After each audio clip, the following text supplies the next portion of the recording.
kung sa palagay nila. Yung katulad ni Mayor Gu, halimbawa, sa palagay nila, at iba pa mga kandidato ay may ground to disqualify, huwag po mag-aatubili na mag-file ang mga registered voters. Yun ay kung merong ebidensya. Sa darating na May 12, 2025 national and local elections, lahat ng Certificate of Candidacy o COC nang tatakbo sa halalan ay ilalagay ng Commission on Elections o COMELEC sa kanilang website 2 linggo pagkatapos maghain ng kandidatura. Ayon kay Chairman George Erwin Garcia, sa pamamagitan nito ay binubuksan nila sa pagsusuri ng publiko ang mga kandidato. Makikita ng botante ang mga mahahalagang impormasyon ng isang kandidato kabilang na ang kwalifikasyon nito.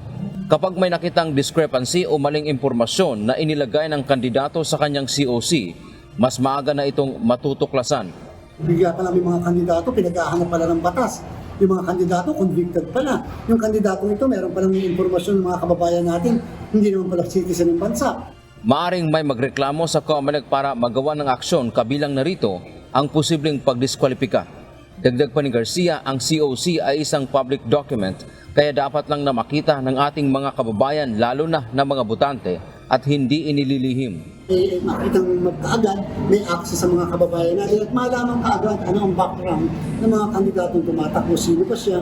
At the same time, malaman din natin yung lahat ng requirement ng kwalifikasyon base po sa ating konstitusyon. Tiniyak naman ng komisyon na bibigyan nila ng due process ang lahat ng kandidato kung sakaling may magreklamo pagkatapos mailagay sa website ang kanilang COC.